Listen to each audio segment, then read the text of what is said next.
morning, everyone. There we go. My name is Tom Broderick, and I'm the Symposium editor of the Vermont Journal of Environmental Law. On behalf of our journal, I'd like to thank you all for coming and welcome you to this event. I'd also like to thank our co-sponsors, the Northern New England chapter of the American Planning Association, the Environmental Law Center here at VLS, and the Office of the Associate Dean for Student Affairs and Diversity. Thanks for your support. Our symposium is entitled The Forgotten 20%, Land Use Development and Conservation Challenges in Rural America. I'd like to briefly explain the title, The Forgotten 20%. Roughly 20% of this country's population live in rural areas, according to the latest census data. This segment of the population is often forgotten when it comes to land use planning.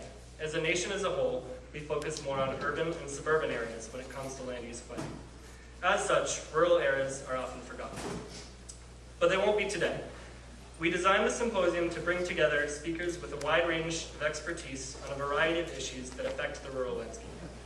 To get things started then, I would like to introduce our President and Dean, Mark Mahaly, to give opening remarks.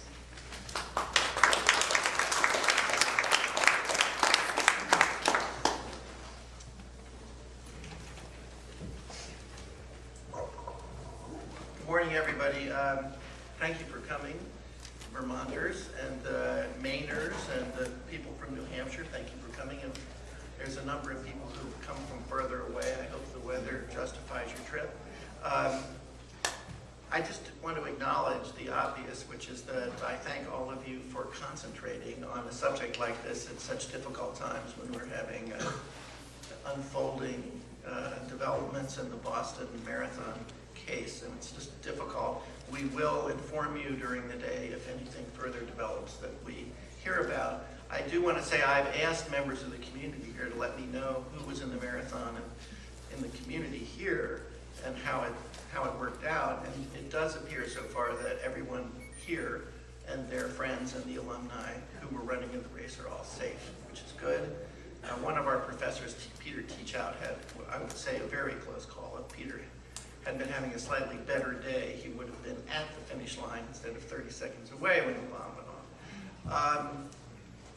So, to the conference. I spent 30 years or 35 years in California in the Bay Area practicing land use law. And during that time, I really saw a transformation occur in urban land use. I represented environmentally progressive governments, cities, environmental governments, and I represented pretty much every major community group or environmental organization in the land use arena in California at one time or another. And I think it was safe to say in the 80s, we started the firm in 1980, it's now 25 lawyers, I'm not connected with it, but in the 80s, the animus behind the environmental movement on the ground was largely the incredible ugliness and stupidity of the development and the nature of the development that was occurring in the 70s and the 80s. I think in some ways it's sheer ugliness and its car-centered nature. And of course developers were the enemy. Starting in the late 80s, I really began to see a sea change in San Francisco, and then it sort of spread. A real cultural change occurring in much of the development community as the ideas, which I will label Jane Jacobs' ideas, although everyone in this room knows it's a much broader group than that, but those ideas really began to take hold, not just in opponents to redevelopment or development, but literally in the development community in the Bay Area, to the point where I found myself sitting opposite in negotiations with developers who I had to say, whose values, whose ideas, what they were trying to produce were the same. Basically, I had to admit they were the same as mine. And they were beginning to produce absolutely wonderful urban, high-density development. And of course, the movement to which they all ascribed was, of course, labeled New Urbanism. And I saw the incredible force that new urbanism had in changing minds, changing culture, even changing the Urban Land Institute in terms of a lot of the thinking, at least at first of its staff, and then of a core of developers inside ULI. And to some extent, the American Planning Association as well. Just saw it have a lot of influence, a lot of change. I spent a lot of time opposing Kaufman and Broad and other major developers who were developing classic subdivisions, and I'm not pretending that I don't want to overblow the impact of new urbanism, other than to say it was very powerful. So then I changed my life and I came here.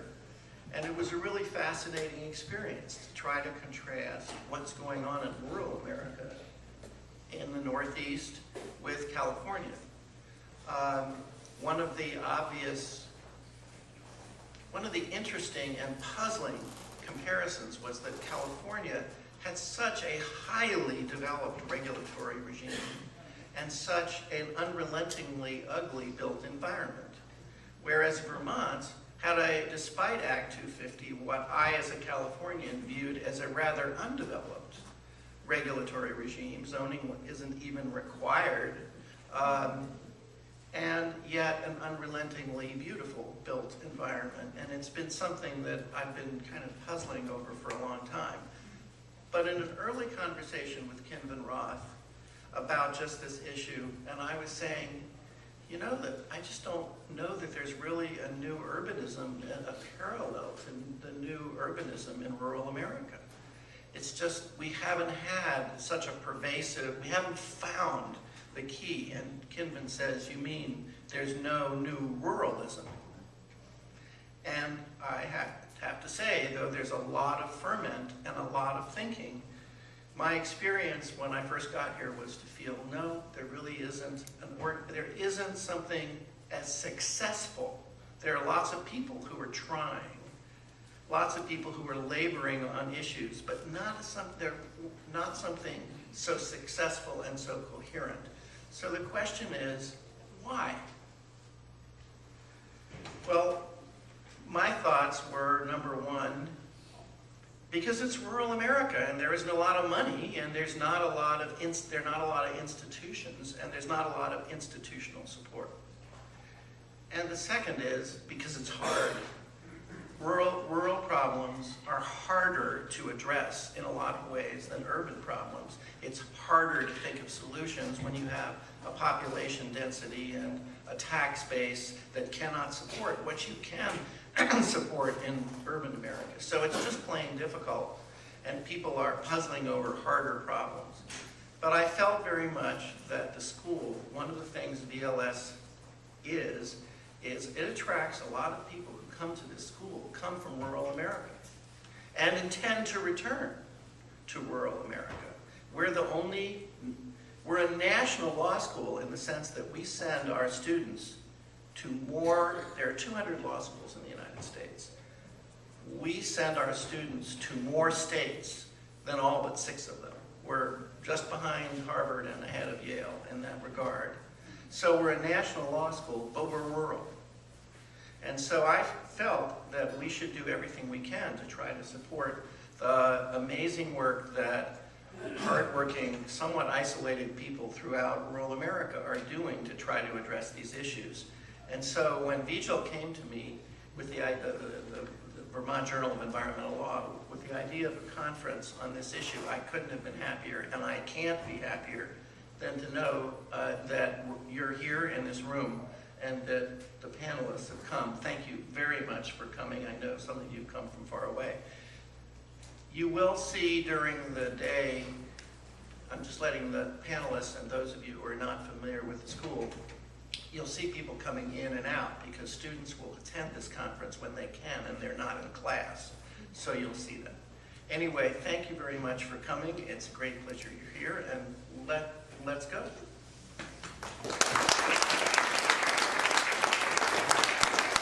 Thank you very much, Mark. Before we start, I'm Janet Milne, a professor here at the law school, and I'm delighted that you're all here this morning. Before we start with our first panel, I also wanted to thank Tom Broderick for the many, many hours that he's put into organizing this event with the help from the journal staff and Rob Reagan, who I think is not in the room at the moment, who's the editor-in-chief this spring of the journal, and also John Echevarria on our faculty. John, you can take a bow, who has been tremendously helpful in the planning process.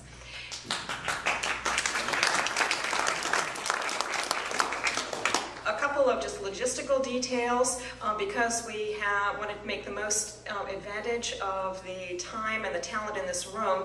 We won't stop for a coffee break between the two morning panels, but please feel free to get up and stretch your legs and get some coffee as you would like through the course of the morning. We also will not have questions until the end of each panel. So that way you can see the cross-fertilization that I think will come out of some of the discussions and plan your questions accordingly. But please don't lose your questions as you go through the course of the panel. So this morning's keynote panel brings together a fascinating array of presenters from different disciplines who have thought very broadly and deeply about the rural landscape at the local level and national level and the international level. So I think their remarks will create a very useful framework as we go on to address specific questions during the course of the day. The order of presentations will be slightly different from what you have on the agenda. We'll start with Ken Johnson, who is a professor of sociology at the University of New Hampshire, and he has spent his career looking at demographic issues, particularly in the rural landscape, and with a fair amount of time focusing on northern New England. So he will tell us about the forces that are likely to affect the landscape over the years ahead and the history that we've been through. Then Mark Lapping from the Muskie School of Public Service, who is a professor of planning and public policy, will focus on the planning side. He's a planner by profession and has spent much of his career thinking about local planning issues, as evidenced by his co-authorship of a classic book, Small Town Planning Handbook. You have also more details about the speakers in the handout that you were given when you registered in your packet. And then last, but certainly not least, is Gerson Feder, who comes to us from Washington, D.C. After a distinguished career at the World Bank, and he's now associated with the International Food Policy Institute. And he's looking at the land use planning issues through the lens of an economist, and also bringing a very important international perspective to the rural issues. So without further ado, our panelists, Ken will speak for 25 minutes, and the other two for 15 minutes. And as I said, hold your questions, don't lose them, and we'll have questions and answers after that. Thank you.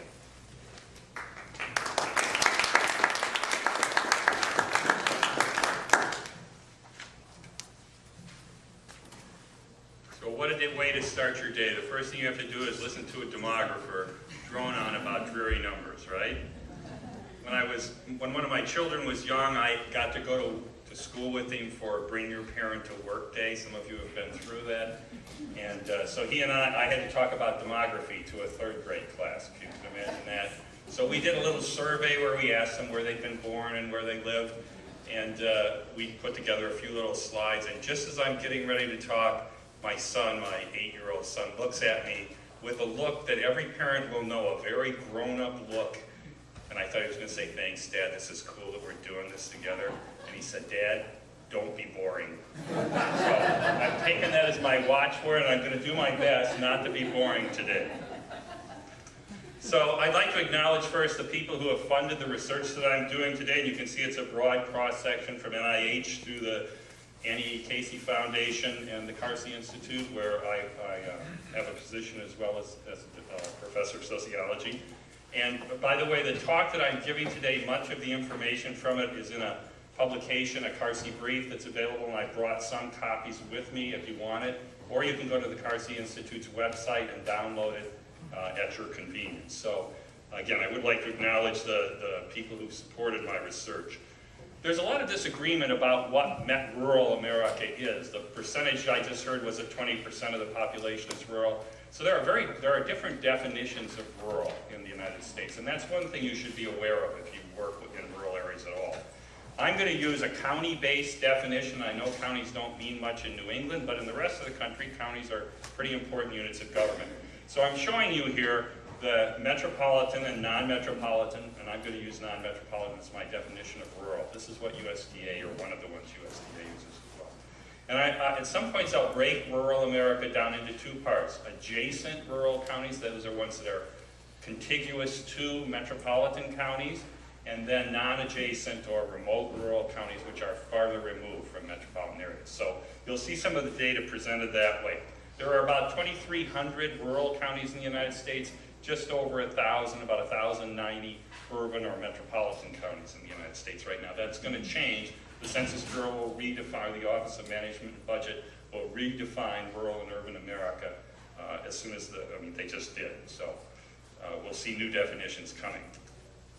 Just to give you an idea, rural America represents about 75% of the land area of the United States, but it has about 50 million people out of 314 million. So about 16.5% of the population, 74% of the land area of the United States. Which brings us, of course, to the first big issue. The rural population is much less dense than the urban population is. And I'm going to have to bore you with a few demographic terms over the course of my talk. When I talk about natural increase, that's the difference between the number of births in an area and the number of deaths. And when I talk about net migration, it's the difference between the number of people moving into an area and the number of people moving out. Those four factors are which changes the population of rural America, or urban America for that matter. At a couple points, I'll talk to you about two different kinds of migration. Domestic migration, which is people moving from one place to another in the United States, and then immigration, which is when people flow into the United States from another country. Rural America is growing, but it's growing very slowly, and it's slowed down in the last several decades. So growth in rural America is less than it was, with a few exceptions, earlier in the century, and it's certainly growing more slowly than urban America is. I'm not used to having to stand in one place like this, so you'll see me fidgeting up here. I want to be up there. But anyway, so here's a breakdown of demographic change in rural America over the last eight decades. And so you can see the two driving forces of change in rural America are migration and natural increase. Now, historically, through most of the 20th century, up until the 1970s, people were leaving rural America. That's the downward bars there, the net migration losses from rural America. And if rural America grew at all, it grew because there was enough natural increase to offset that outflow of population. Now, things have changed more recently, and in most decades, since the 1970s, rural America has gained people through migration. It also has natural increase, but the natural increase rate is slowing down in the United States generally, and in rural America in particular. So you can see the changing patterns from natural increase fueling all of the growth in the middle of the 20th century to a balance between net migration and natural increase more recently. This is just the last 2 decades, so you can see them.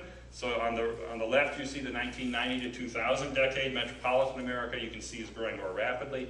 But notice the differences between non-adjacent and adjacent parts of non-metropolitan America. In non-adjacent areas, the more remote rural areas, migration and natural increase roughly in the 1990s to 2000s had about the same effect. In the adjacent areas, near the metropolitan areas, it was migration that was the driving force. And so when you think about rural America, recognize that there's a lot of flow in and out of it, and that many of the people flowing in are coming from urban areas to rural America. The 2000 to 2010 decade growth slowed down all over the country, partially because of the recession in the last 3 years of the decade. But you can see again, the balance between net migration and natural increase is quite different in the more remote rural parts, the non-adjacent parts of America, and in the more proximate to metro areas. So you can see that change coming. Just to break this down a little bit more, The non-adjacent, the more remote parts of rural America have about 17.4 million people in them. They gained about 400,000 people in the last decade.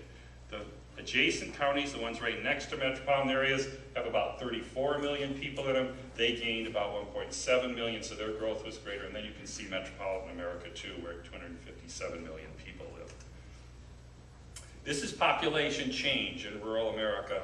The grays are the metropolitan parts of the country, so the ones that are colored are the rural parts of the United States. And you can see striking differences in the population change patterns in the United States, from that big swath of loss right down through the Great Plains to the rapid gains that are occurring in parts of the Southeast and the West. And then in New England, the growth rates are modest, with some loss and some gain.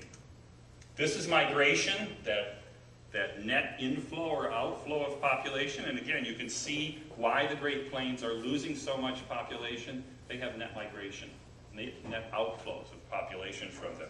In contrast, northern New England tends to have net migration gain, Vermont among them.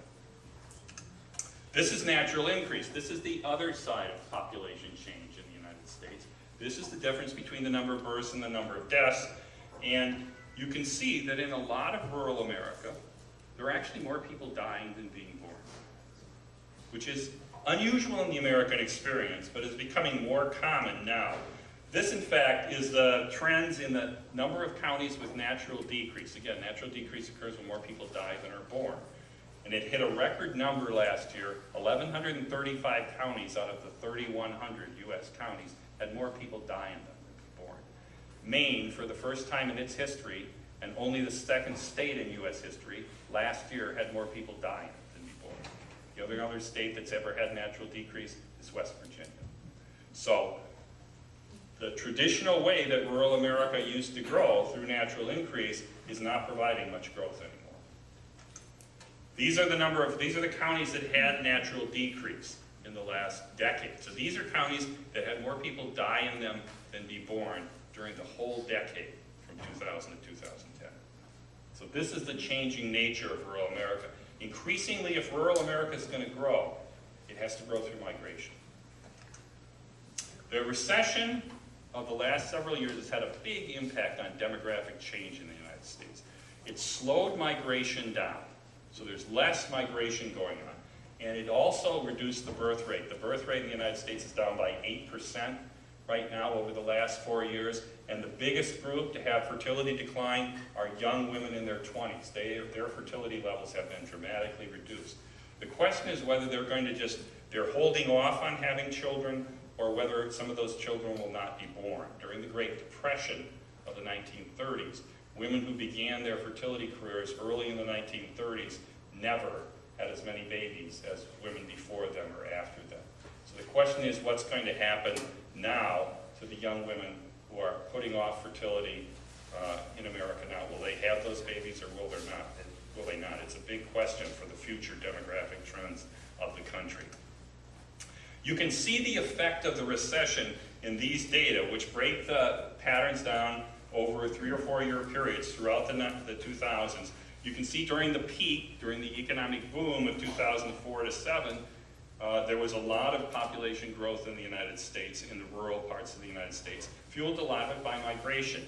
But if you compare it to 2010 to 2012, or even during the recessionary period of 2007 to 10, you can see the dramatic slowdown in migration. And as migration slows down, the population growth rate comes down in rural America.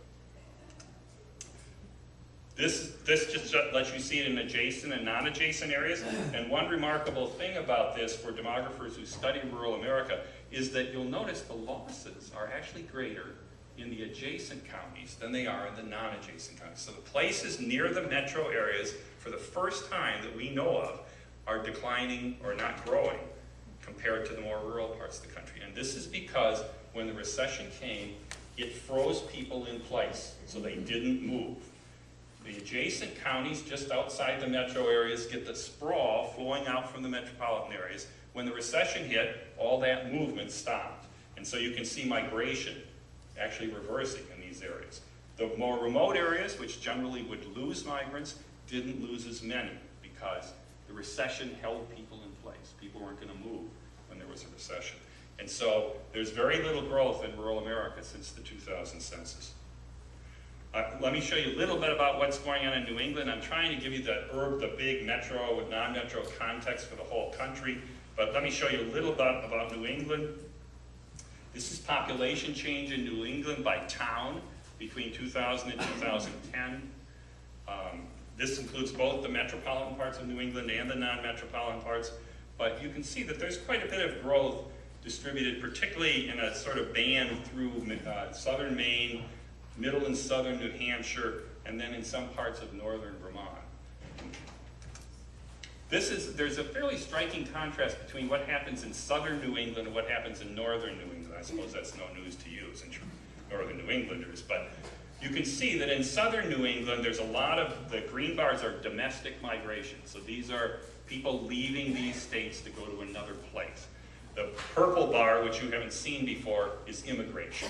And so you can see that in southern New England, they tend to lose domestic migrants, but then they get immigration, which offsets at least part of that loss. And then they have natural increase. In northern New England, in contrast, there's relatively little immigration. If the population is going to grow, it's through domestic migration and then through natural increase. So a striking contrast. Northern New England depends particularly on domestic migration, people moving to it from other parts of the United States.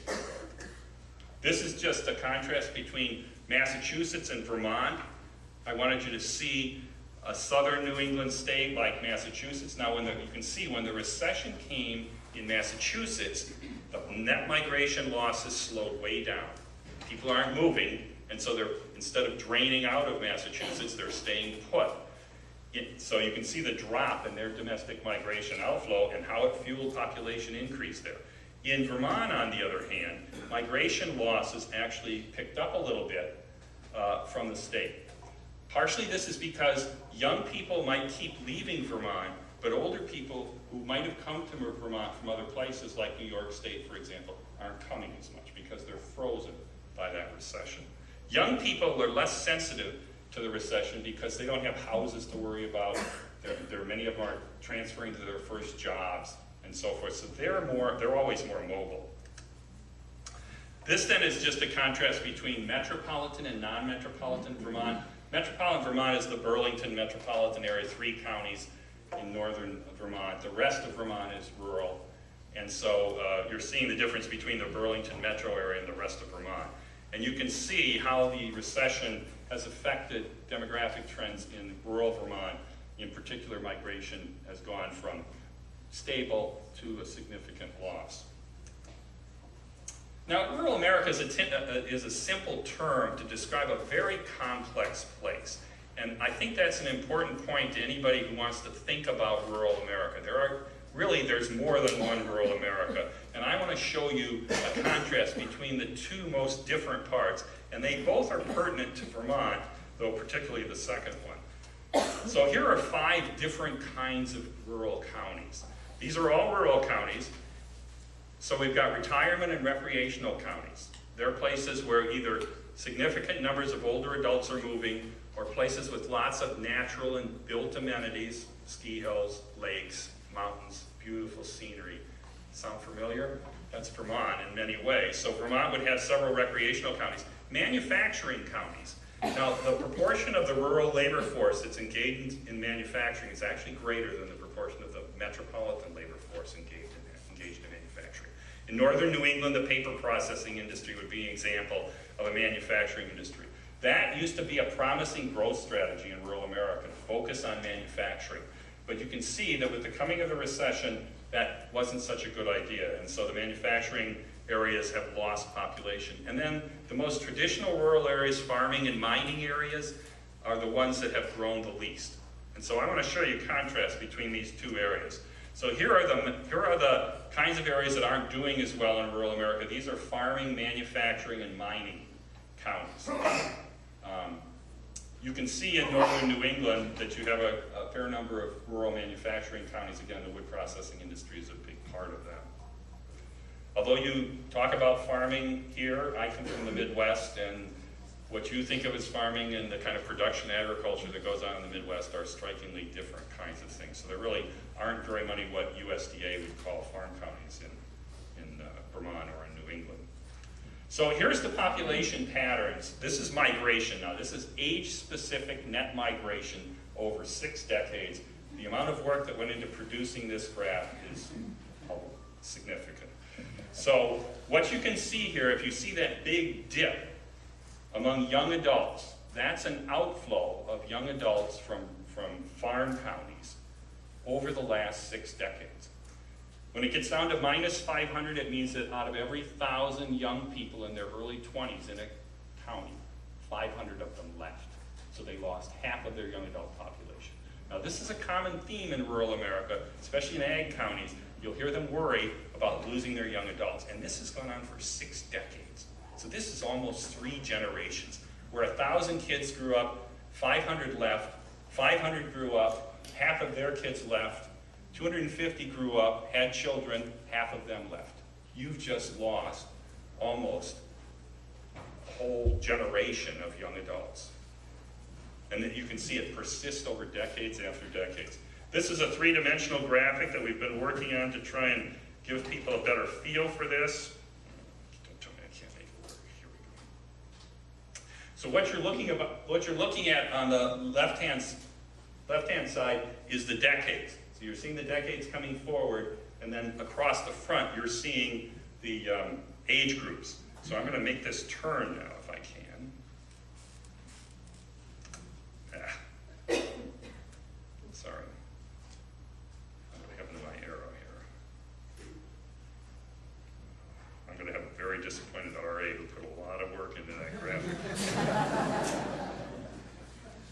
All right, we'll not worry about it. In contrast, here are the recreational retirement counties. These are the places that are fast growers in rural America, and for anybody concerned about environmental issues, these are important counties because all of this growth flowing into these environmentally sensitive counties has significant implications for what's going to happen to the environmental quality in those counties as the population continues to increase.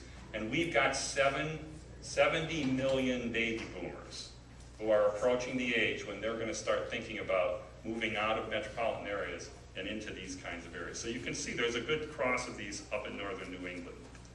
This is the age-specific net migration patterns for them. Notice the very different pattern among the older adults. See the big inflow of older adults. When it's above the 0 line, it means there's a net inflow. And you can see the inflow of older adults into these counties building up decade by decade. Now it slowed down a little bit in the last decade because of the recession.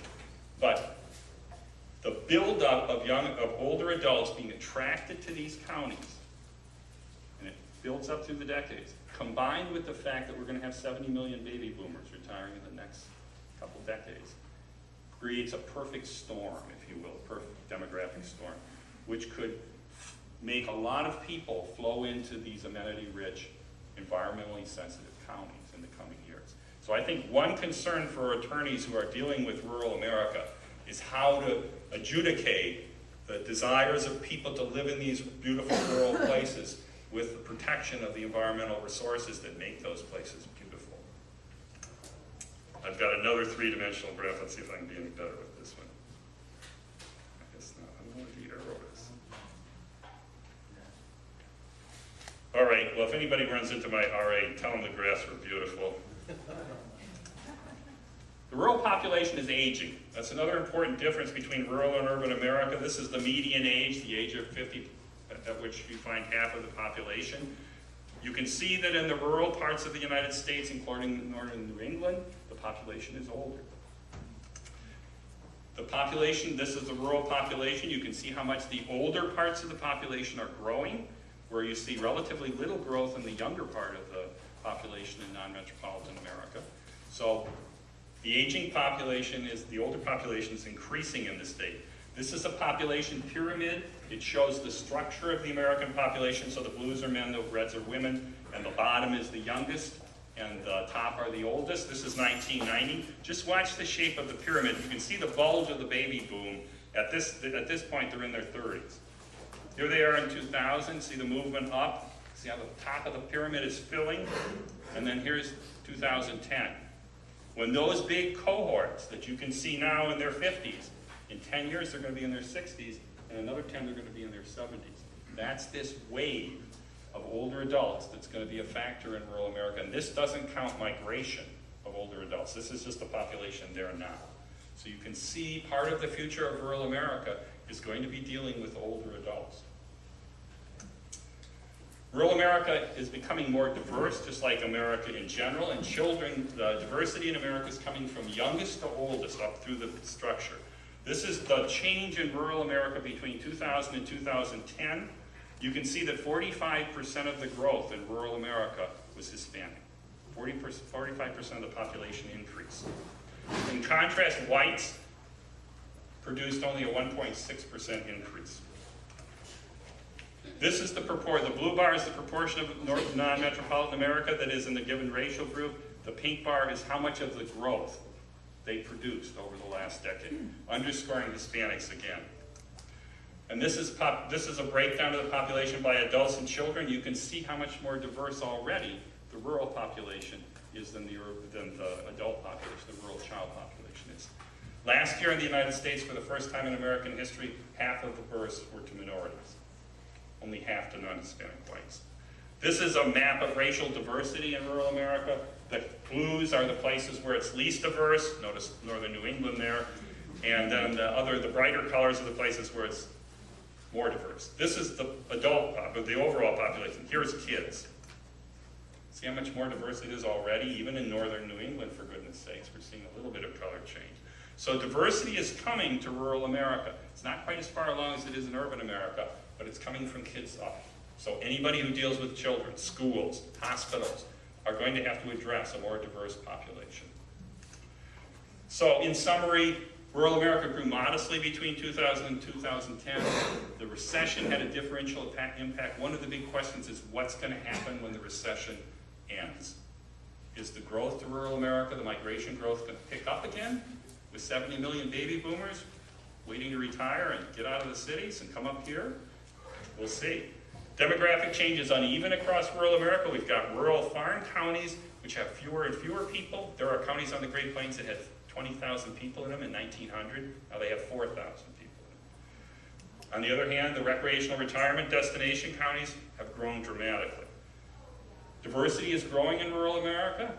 It varies across the landscape. It isn't as far along up here as it is in other parts of rural America. Rural America is getting older, and that's going to be a big issue in Vermont, just like it is in New Hampshire and Maine. And I think that these demographic changes in rural America have significant legal, policy, and environmental impacts, and I hope that's what we're going to talk about for the rest of the day. Thank you very much.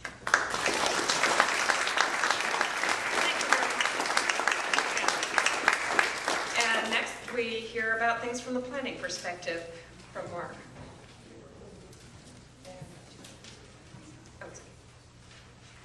Just put that down. Usually when one talks about land use, you bring a lot of maps. And God, I love maps. But not today. That'll be in the publication if I might. I'm delighted to be here, and thanks to Tom for putting this together when students put together a conference. I just think it's absolutely terrific. I'm glad to be back at VLS. Better than 30 years ago when I was on the faculty at UVM. I came down to offer a course in agricultural and forestry law, and the place has changed a bit. I remember one building then. I've got a storied rival, Ken's. My daughter was asked, didn't tell me not to be boring, but she was asked, what does your dad do? And she knew I was a doctor, and she knew I was a forester, so her response was, Dad takes care of sick trees. And, just take 2 aspirins in the morning and call another doctor. I have a short period of time and a rather long paper. Forgive me, I'm going to throw some numbers out, but I'll try to avoid most of it. As a college student, Jacqueline Kennedy studied the work of Robert Frost. She later convinced her husband that the great Yankee poet would make a fine contribution to his inauguration as president in 1961. Frost accepted the invitation, and he wrote a very special poem for the occasion. When it came time to deliver it, the 86-year-old poet was blinded by the sun as it reflected off the snowdrifts and the snowfall that had hit the capital city just the day before. He literally could not read the poem he wrote for this august occasion, and instead he improvised and recited from memory a poem that he wrote in 1936, The Gift Outright. The opening lines of the short poem foretell its course. The land was ours before we were the land's. She was our land more than 100 years before we were her people. While we came to possess the land, it was not until we truly settled it and gave ourselves to the land in pure surrender, as Frost wrote, to our relationship to the land became American and not European. Had the poem concluded at this point, it would have been one about American triumphalism, pure and simple, something fitting for a presidential inauguration in a country of constant self-congratulation and asserted exceptionalism. But Frost did not stop at that point, and instead he inserted a line set off by parentheses that changed it all. The deed of gift was many deeds of war. The literary historian Albert J. Frank points out that this somewhat obscure legal term, the deed of gift, came to Frost from his close reading of Marlowe's Dr. Faustus, wherein Mephistopheles tells the good doctor that he must bequeath his soul to the devil through a deed of gift. In very little text, Frost's sonnet reminds us that the gift came at great cost, human and ecological. In more contemporary times, perhaps only Wendell Berry, the agrarian essayist and poet, who wrote a book called The Gift of Good Land, offers the very, very same intensity and ambiguity of our ongoing relationship to the land, as did Frost. Land is promise, commodity, fertility, collateral, inheritance, identity, investment, retirement account, and the very room and situation of our lives, as economist Jim Haidt has called it. And of course, it is all of those things and more. The gift continues to define us in many ways, and the deeds of war, particularly against nature, and many of our own people, continues apace. For the greatest part of our national history, the United States has been rural in both its population and landmass. While now somewhat less than 20% of all Americans live in rural areas and small towns, that population is spread across approximately 90% of the country's landmass. Our rural sector then is spread very sparsely across vast areas in many different types of settlements and communities, in the open country, on the fringes of expanding metropolitan areas, and in every region of the nation. While it is dangerous to generalize about such a diverse and heterodox landscape, this talk will attempt to describe the national rural land base and then discuss in greater detail northern New England. I'm not going to have a lot of time to get into that, but I hope I'll have it. I've got some copies of the paper, and I hope you'll take a look at it. The USDA has been the major federal agency historically charged with the responsibility for keeping records and statistics on land use across the nation. Its most recently released report, Major Land Uses 2007, which was released just last year, provides data on the significant land uses according to the latest data, which was 2007. It found out of approximately 2.3 billion acres of land in the country that urban land uses accounted for only 3% of the total American land base. Rural lands, on the other hand, which consist of forest lands, grasslands, and range, cropland, and special use areas, wilderness, wildlife preserves, national and state parks, and reserves, and other uses, including military bases, account for nearly all of the remaining land in the country, or more than 90% of the American landscape. Forested lands constitute 28% of the total, with grasslands, pasture, range, and croplands, which we tend to think of as agricultural lands, together constituting 46% of the total American land base. Another 13% is described by the USDA as special lands, which include numerous types of uses from wilderness areas to defense and military bases. Alaska alone constitutes nearly 50% of this category. And finally, another 13% of the land is categorized as miscellaneous, my favorite definition. Land uses that are composed of wetlands, desert, tundra, and other, quote-unquote, according to USDA, barren lands, as well as rural residential. Barren, rural residential. Okay, within this land use typology, there are numerous variables that make land categorization a very complex and highly nuanced process.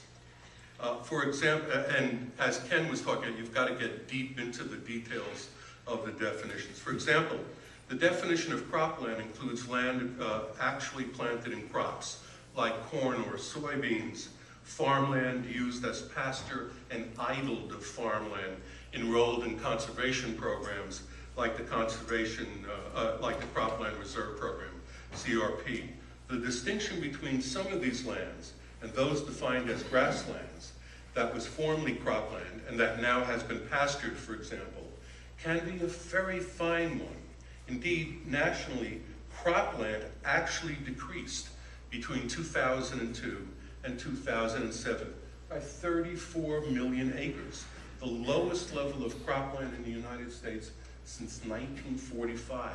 Yet it produced more on far less because of the intensivity of American agriculture, with the vast majority of this decrease explained by an increase in grassland. Thus, it becomes difficult to compare land uses over time because of the growing sophistication of methodological tools used to delineate land use, such as GIS mapping programs and even more accurate satellite imagery. Keeping this in mind, it is still possible to see some remarkable differences between rural regions of the United States when it comes to how land is utilized. For example, in the northeastern region, which includes all of New England and most of the middle Atlantic states, cropland accounted for only 12% of the land that was, only 12% of the land. While in the historical Corn Belt, Iowa, Missouri, Illinois, Indiana, Ohio, over half of all land, or 54%, was devoted to crops. As one might imagine, the Northeast is very heavily forested compared to the Corn Belt states.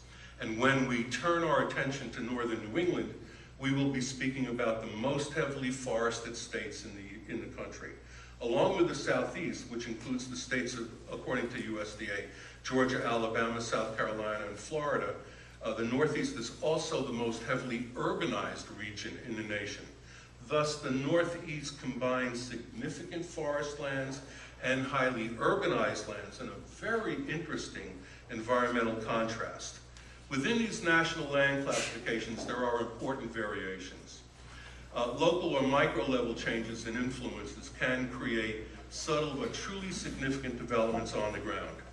For example, I am part of a group funded by the National Science Foundation looking at the transition from wheat production to the growing of corn and soy in Kansas.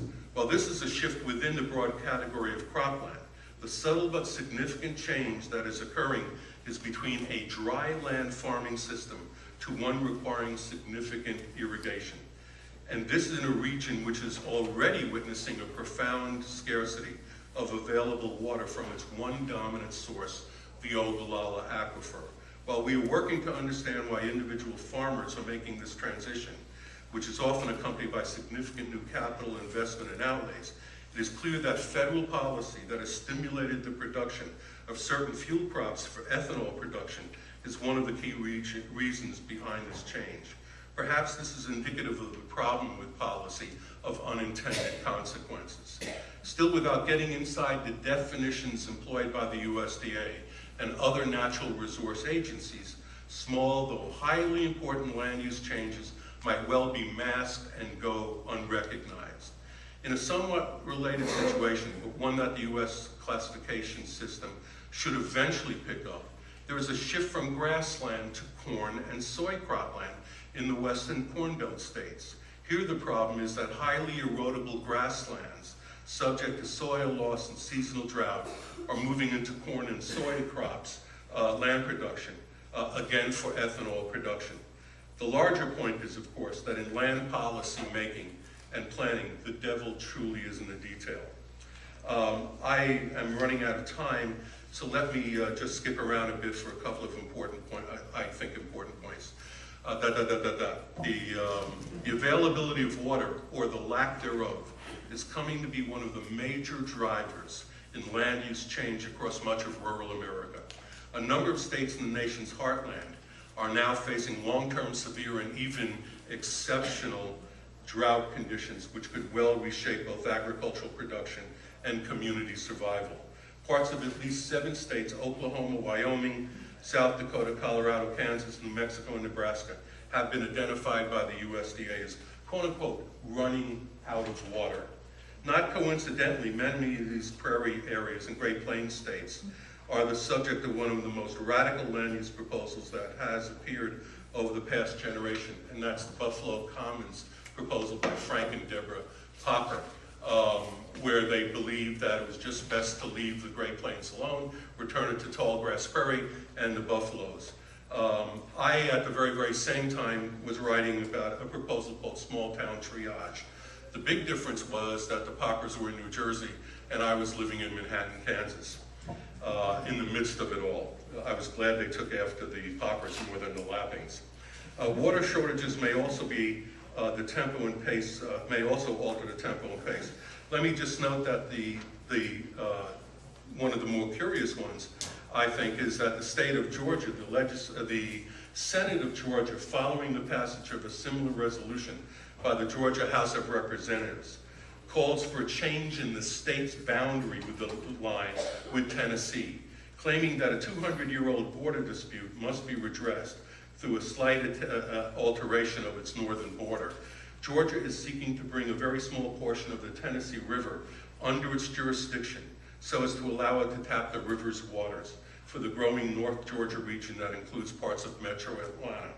If an agreement with Tennessee cannot be amicably reached, give us your water and give us your land, the legislature directs the Georgia Attorney General to sue Tennessee in the federal courts. In a region then, in this region then, rural waters and lands are seen as key to future growth and development. I've got a whole lot, 1 minute, I've got a whole lot more things to say. I wanted to note, I turn in the paper to something that the USDA talks about that Americans don't like to talk about, which is land use tenure, which I think is increasingly important. New England's have been warned that, the issue with tenure, of course, is not only who owns the land, but very importantly, a conversation Americans don't like to have. Who should own the land, and what should they be allowed to do with it? And the USDA classifies, and again I go into some of the nuances in land ownership, what's corporate land. In Kansas, the governor has been trying to open up the limits on corporate land ownership. He was just defeated by his own conservative legislature. And as many of you know, we are beginning to see more movements to control corporate and foreign ownerships. Many years ago, I helped write a piece of legislation called AFIDA, the Agricultural Foreign Investment Disclosure Act.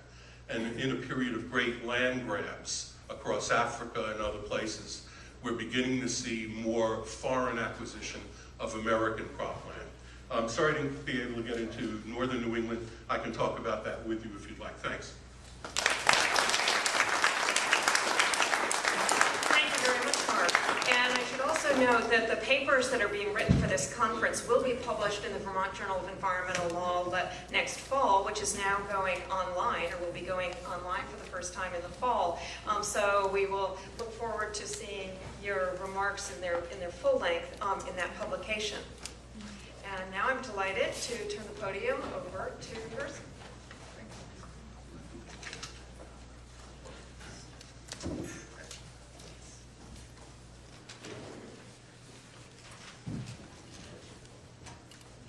Good morning. I'm glad to be here. Thank you to the organizers for inviting me. I'll entertain you with a short story also about what a doctor is, follow Mark. So, a friend of my mother-in-law boasted to her that her nephew has just completed medical school and has become a doctor. My mother-in-law, never to be shortchanged, said, my son-in-law is a doctor too. And her friend said, but that's not a real doctor. And my mother-in-law banged on the table and said, a doctor is a doctor. That's what it is. So the purpose of my talk today is to introduce to you the rural landscape in developing countries. These are countries, of course it's a diversified group, but this is a group of countries that are quite different from America. And I'll show you some comparisons so that you bear in mind that in spite of the difficulties and challenges that were described before, we are very fortunate here in the bottom line. The first thing I want to point out is that while most rural people in the United States don't deal with agriculture, we've seen it in the first discussion this morning, most rural people in developing countries actually deal with agriculture, and they are farmers, small or bigger, or one way or another occupied with agriculture. So while the rural population here is the 20 or 19%, in middle-income developing countries it's 46%, and in low-income developing countries it's 70%. And just so that you understand what is a middle-income or a low-income, low-income countries are roughly those that have less than $1,000 of GNP per capita. Middle-income developing countries have between 1,000 and 10,000, and I'm not dealing with the other countries. Most developed countries like the US are more than 20,000 or 30,000 dollars of GNP per capita. And fortunately, we also see that a much bigger share of the national product in these developing countries comes from agriculture, although it's not the majority. So in a typical poor country, about a quarter of the GNP is produced in the rural sector, but mostly in the agricultural sector. What kind of farms are there in these countries? So the average farm size in the US is about 450 acres. Of course, any corporate farms are much bigger, but it's the average. In developing countries, we're talking of much, much smaller farms. Asia and Africa, 4 or 5 acres per household. Somewhat bigger in the Middle East, 15. Central America, 37. That's still a very small piece of land.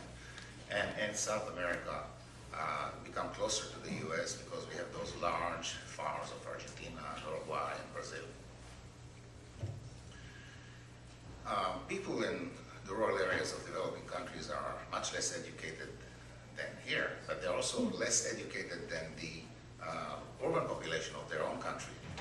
And that pattern where rural areas are more deprived in various aspects, you will see in some other slides that I'll show later. But as you can see in the graph now, the average educational level in the rural areas of developing countries is less than grade school. It's only East Asia that has 6 or 7 years of average education. These people don't get a lot of education. In part it is because children are expected to help in the farm, and in part because education in these countries costs money and it's expensive and not necessarily free. These farms are small, but not only are they small, they're not very productive for various reasons, having to do with lack of means to buy fertilizers and other inputs. But while in the US, an acre of cereals yields more than 2.5 tons. In low-income countries, it's close to 1 ton, less than half.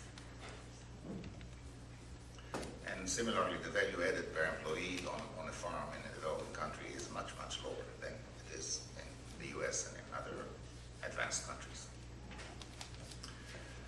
So what you get from it is that the people in rural areas of developing countries are poor. In fact, if we define poverty as $2 a day, or $2 of income or consumption per day, $2 per day is less than the cost of a cup of coffee in Starbucks, so it's not a lot of money. But in low-income countries, 83% of the population in rural areas has less than that. And in middle-income countries, close to 70% less than that. Most of these people are very poor. Poverty is less, I would like to note, in urban areas in the same countries. And that comes from policies that have an urban bias. More development funds go to develop urban areas, and then there are also other reasons why cities have better conditions than rural areas.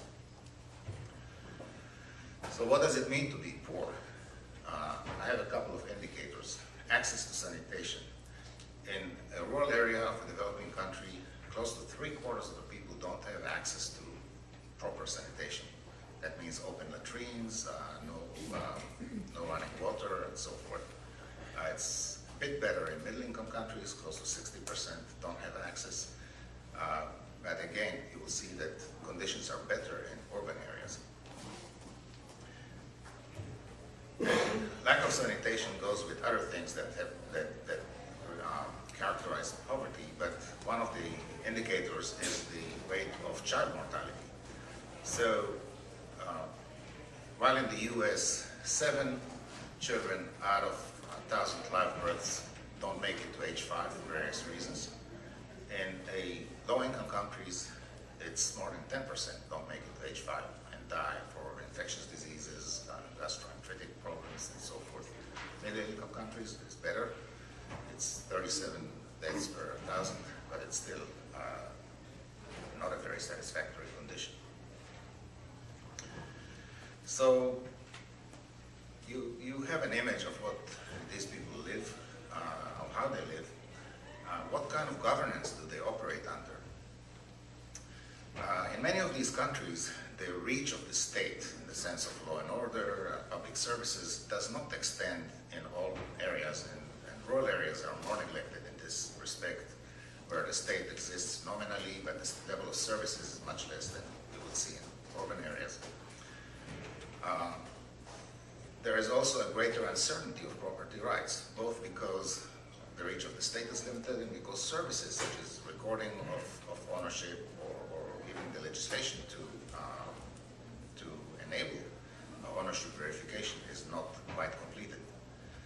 And another phenomenon of life in rural areas and more generally in some of these countries is corruption, because the public employment is not very remunerative, and because law and order is not fully enforced, there is much room for graft and corruption and bribes, and this is an environment under which farmers and people in rural areas have to operate. So just to give you an example, in the US it takes on average 12 days to register property. In a low-income country, it takes 125 days to register property. And this is in places that have formal registration. There are many where there isn't, and they are governed by customs and traditions. In the middle-income countries, it's 80 days. It's still 8 times, close to 8 times more than in the US. Another indicator, the length of time it takes to get permits and construct a warehouse, a necessary element of production in rural areas. 69 days in the US, 231 days in the low-income country. And that has to do both with procedures and regulations which may be excessive, and also just the limited amount of service available. So poor governance and poverty have implications. They have implications in terms of land use and in terms of the quality of the environment. You get resource degradation because people, how to put it, when the belly growls, the brain does not give high priority to conservation. So you will get people who operate land that is on slopes where it should not be used for agriculture because it causes erosion. But they are poor, they need to produce more, so they use land that is sloped. You get people who don't preserve the soil fertility because they don't have the money to put fertilizers and put nitrogen back into the land. So that is a concern, and there has been a gradual process of degradation of soil in developing countries. More generally, you get sluggish growth of the rural economy because governance is not good, the means to be entrepreneurial are not there. So that is a constraint. And you get a lot of hungry people, and especially during the period of 2007 and 8, when food prices around the world went up by 200%, 150%, fertilizer prices went up 400%.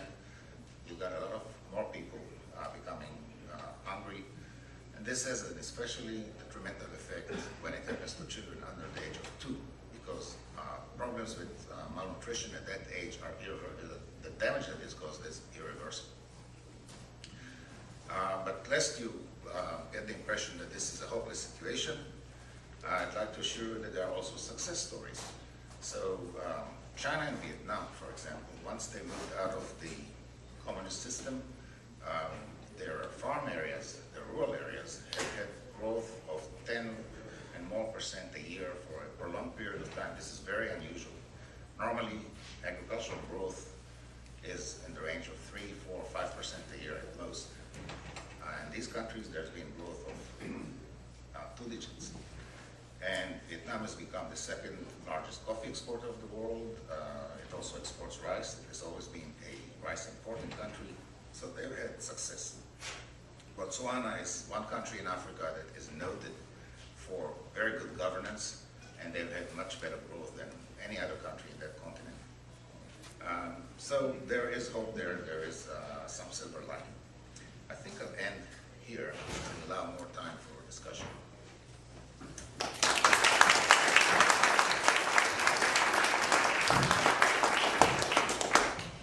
Thank you very much, Gershon. So now you've heard from our specialists, and it's your turn. You may direct your questions to one particular panelist or to the group as a whole. So who would like to go first? There must be someone. Yes, sir.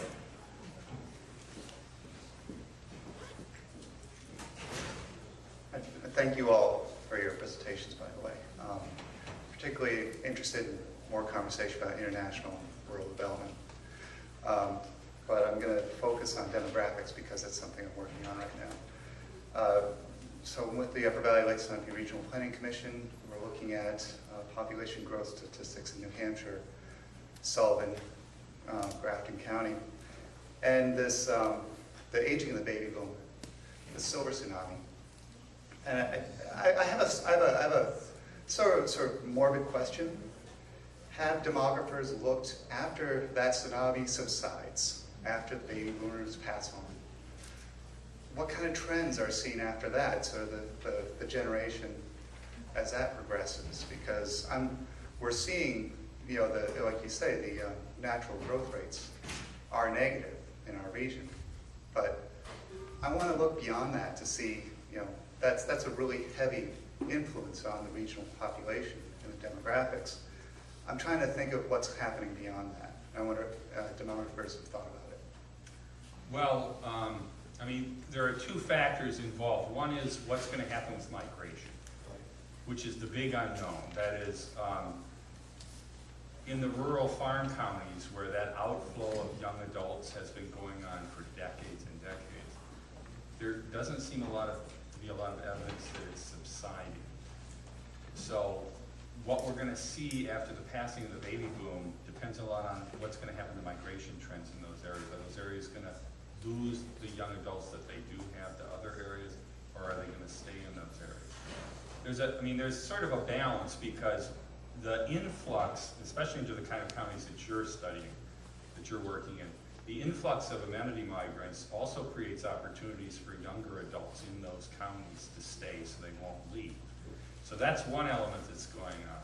The other factor is that when the oldest of it's not unusual for for an older couple to come into an area, to stay there, but when usually the husband who dies first dies, often the older woman who's now widowed will go back to be near her own grown children. So that's another element of migration that we don't know about, what's going to happen to that part of the migration stream too. So, I mean, there is a lot of complexity to the question you're asking. In the Great Plains areas where the population is the oldest and has been in sort of the situation that we're going to see in parts of New England in the future, we've been waiting for natural decrease to end and for it to get into sort of a post period. And we haven't had it hasn't happened yet, at least in the Great Plains. So I honestly don't know. It's not something that I've thought a lot about. Any reactions from the other panelists? Next question.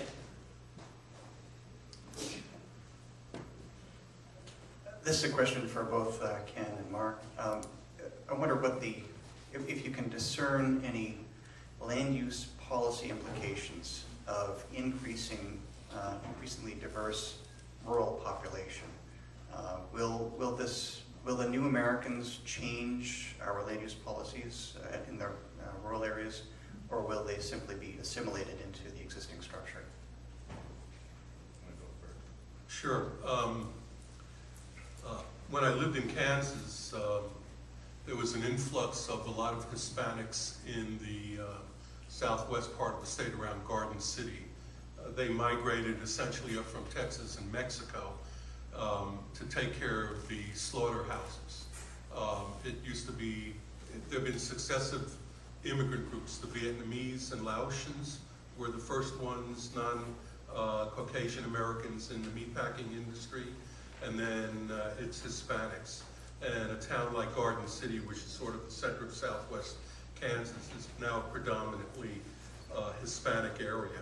And people are moving into rural residential areas. In Maine, we've seen a very significant influx of Somalis and Sudanese. Not many people know this, but Portland, Maine is the 7th largest refugee resettlement center in the United States, particularly for secondary migration. That means not directly from Africa, but they first go to Clarkson, Georgia, outside of Atlanta, and then they migrate. They hear about relatively low rents, good schools, safe streets, all of that. And they have tended to settle in Portland, and particularly Lewiston, Auburn. Downtown Lewiston is now called Little Mogadishu. Very entrepreneurial. I have not yet seen them diffuse themselves into the countryside. However, I can tell you that when I go to my local farmers market, there are now Somali farmers. Many of them came from rural areas and farming backgrounds in Somalia. And I know something about the Hmong population in the Twin Cities. I think that's, again, basically urban. But there are whole areas in the American Southwest that are still largely Hispanic, but they've been there for a long time.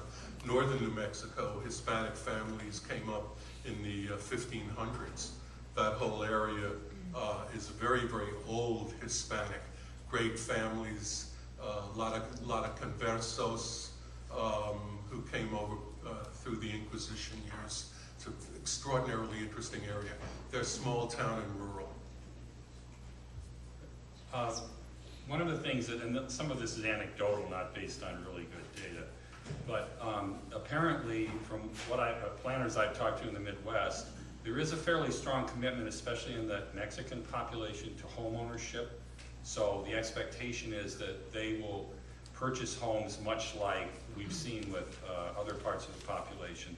There's also evidence in the bigger urban areas of an outward flow from the traditional Hispanic neighborhoods into the suburban areas by family age Hispanic populations drawn by the better schools and the same kind of neighborhood appeals that have drawn white middle-class people out of the urban areas into the suburban areas.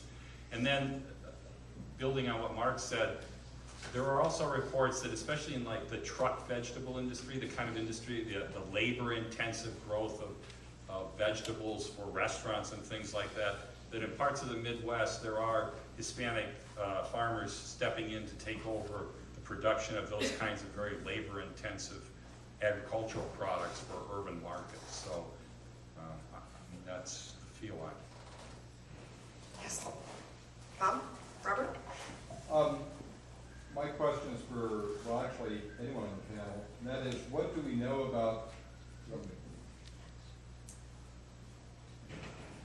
know about the effect on incomes of existing rural residents when there's an influx of people seeking amenities? Do incomes go up, or do you just have more low-wage jobs and new people come in to take the jobs? Who would like to start? I was on a Maine State Commission looking at retirement as an industry because it was a growth sector, and some of the darkest areas of in-migration in some of Ken's maps were what we call the Gold Coast of Maine, and it goes from Rockland, Rockport, through Camden, up to Lincolnville, so forth and so on. It's been a significant immigration of retirees. In Camden, almost everyone you bump into is a former CIA person, and we all call it Spookville. And, but that whole area, very wealthy. You see it in the hospital. That big regional hospital is called Penobscot Bay Hospital. And there's been an expansion of docs, but there's also been an expansion of other health workers in there. We have a big proposal, the biggest proposal Maine has ever seen, called Plum Creek. And I wanted to get to that because that's the big difference in the Maine woods. It's no longer paper companies which own our woods. It's real estate investment firms, timber investment management organizations, TIMOs, so forth and so on. And they've created something of a demand for carpenters and people who do lawn care service. There is a pattern in a lot of rural areas, and this has not changed with amenity seekers coming in, of multiple job holding, which means you don't have one stable job, but during the year you do a number of different things and you patch it all together. Almost none of those jobs bring benefits. And when Maine lost its manufacturing sector, we've lost an awful lot of unionized, relatively high-wage jobs to be replaced by rural service jobs that don't carry benefits. And the wage levels are much lower. I don't know if that comports with your work, Ken. Well, I think part of the problem here is the causal order of the variables. That is, the coming of the meatpacking plants to the Great Plains created a lot of low, relatively low income, not real low, but relatively low income opportunities, and yet the young adult labor force that should have taken those jobs didn't exist anymore. And so the immigrants, just like traditionally immigrants have done everywhere in the United States, were drawn to those kinds of opportunities. The same kind of things going on in the amenity counties, because there are a lot of opportunities in restaurants and bars and things like that created that draw people to them. And again, if there is not a big local labor market anymore for young adults, then they have to come from somewhere else. So I would say that what the causal order is the question. Which comes first, the low-wage jobs, or, I mean, do the low-wage jobs draw poor people to them, or do wages decrease for the people who are already there? I don't know the answer to that. If I might, the really interesting places to look, the dynamic places in terms of lots of interesting conflict, are what we call gateway communities. Those are the communities right before the amenity community. So, for example, the people who work in the service sector in Vail and high amenity areas like that can't afford to live in Vail. They live in the towns before. Mobile homes, a lot of rental units. The search for the low-cost rental is a very active market in and of itself. And there is some kind of, there's a wonderful book, and I'm sorry I'm spacing out on the name, but it's about Iowa, and it's talking about one of the biggest growth industries in Iowa, which is methamphetamine production, which we all know in certain parts of California, it's marijuana, which is the cash crop. There's more, it's estimated the #1 cash crop in Kentucky is now marijuana, not tobacco by a long shot, certainly not thoroughbreds. Interesting. Yes. I was wondering if any of the panelists could speak to the issue of climate refugees. As we know, know the predictions for Vermont's climate in the next couple decades is that it's going to be more and more like Maryland, DC area. And I'm curious about the impacts of folks as they're moving sort of specifically more towards New England area, northern United States, but New England since we're here, and how that will impact the economy, how populations will distribute in terms of metropolitan areas versus rural areas, different cultures of land use, that sort of thing. It's kind of an open question. Sounds like a great NSF grant proposal. You do see a lot of that stuff in southern New England. Go to eastern Connecticut, towns like Willimantic, large Puerto Rican populations. You go to Massachusetts, Lowell, Lawrence. These have very, very large Portuguese communities out of Brazil and other places, and Hispanic populations as well. So I think they've tended to gravitate to older industrial centers in southern New England as opposed to northern New England. Though Manchester has, I wouldn't call it a large immigrant population, a refugee population. But as I said, Portland streets are radically different. One of the before I moved back to Maine, I was at Rutgers, and just about the best thing about New Jersey was you could eat out every night at a different ethnic restaurant. It's beginning to feel that way in Portland, Maine. It's gotten very diverse because of refugees. Just to clarify, I'm talking more about domestic refugees. Oh, so you had referenced sort of the Ogallala aquifer drying up, and so changes within demographics within the United States as well. So not just immigration, but but you make a good point. Any thoughts on that angle of it? Or Gershon, from the international perspective, where there are other populations at risk? Most of the migration in poor countries is from rural to urban areas. It causes situations of crowding and crime because there is not really enough rewarding employment in urban areas where people keep flocking there because they have a hope that they will find a better job. And it causes all kinds of social stresses, family disruptions, because the women stay back in the hinterland, the men move out. So there is a problem there. Other questions at the moment? Yes. This question's for Gershon, I guess, mainly, but I wonder how you see the relocalization movements in the United States and other developed countries where people are getting involved in local agriculture and emphasizing sort of a return almost to subsistence agriculture, whereas in the larger world picture, you have very poor countries where people are both engaged in subsistence agriculture and at the same time, their cash crops, say pineapples and Benin, are being shipped out to other countries and they're importing food. Like you said, Vietnam was a long time importer of rice and now they're exporting rice. It's in one sense, developed nations seem to be going back to lower level of agriculture, while poorer countries want to emulate our model of exporting and success through exporting. And I don't know, is that possible? Do you see any parallels or problems? The principle of economics is that everybody should be growing what they are better at and what is more rewarding to them. But the food crisis of 2007, 2008 convinced many governments that they need to have more domestic food production capacity. And since it is projected that food prices, although they will not be the same high level as in the time of the crisis, will still be higher than in the last 30 or 40 years, there are incentives for farmers in developing countries and in this country to continue producing these staple foods, which are now more profitable.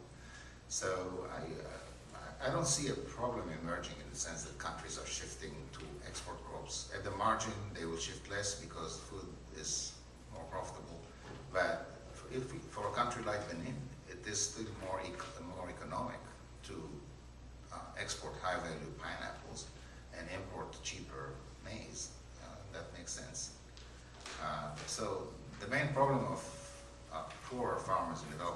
is to increase their productivity and to get more out of any acre that they have, rather than kind of shifting between crops. I guess, is that possible? It is possible. There is a large yield gap between what people in these countries produce and what is possible to produce, but it requires a lot of appropriate government policies, better extension services, more adaptation of crop varieties to local conditions when they come in from other research efforts overseas and so forth, but there is a potential. Let me just, I direct the Maine food strategy, and I paid a lot of attention. I grew up here on a farm, and a lot of attention to Ellen Kaler's work and the great work done in Vermont, Farm to Plate. And I think Farm to Plate may end up being one of the most important land use initiatives that the state of Vermont has seen in a long time. And it's all about not only just the revival of the local food sector, but very importantly, food processing, better distribution. Let me just note that 24.1% of all children in the state of Maine under 16 years of age live in a food insecure home. We look like Maine looks like Louisiana and Mississippi, but don't get too self-congratulatory because you're up about 20%. But think about that. 1 out of every 5 kids in the state of Vermont lives in a food insecure home. If you're food insecure, you don't learn. That's 1/5 of your future economy that's been sidelined. But I think that the local food movement, and I'm not naive about this, you know, I left the farm and have no desire whatsoever to do what my dad did, and he didn't want me to do that. So I'm not romantic about, or even nostalgic, but nonetheless I see some really significant things happening in this state. Artisanal cheese producers. There's a decline, for example, in dairy farms, but there's a rise in milk entrepreneurs, if you think differently about just something beyond fluid milk. Maine contends not only with land-based food, but we have sea-based food as well, and we think we've got 2 million acres that we could put back into production in a relatively short while at modest cost of amendments and grow more food. Remember, we are the most, and here we are, rock solid Yankees. We think we're really hot stuff. We can handle floods and climate change, successional forest growth, but no region is more dependent upon imported fuel and imported food than is New England, and especially northern New England. It's really hard to be a self-sufficient, tough Yankee when you got to heat your homes with imported oil or natural gas or other stupid things like the ridgeline development for windmills. And all of our food comes in. Let me point out that in 1979, we had a great event, and we didn't learn too much. There was an independent trucker strike that hit the country. And what there was on the shelves was all there was in Burlington and Rutland, in Montpelier, and in small towns too. It's no coincidence that the first federal hearings on the independent trucker strike, because everything in this country really moves by truck when it comes to food. The first hearings, federal hearings, were chaired by Silvio Conte, a Republican representative from Massachusetts, and a brand new congresswoman from Vermont, Olympia Snowe, went on to become our long-serving senator. And that's because we were up the creek. Which then I think takes us to the topic of our next panel, infrastructure, of what is it that we need to have in Vermont to really have a viable life in the rural landscape. So a round of applause for our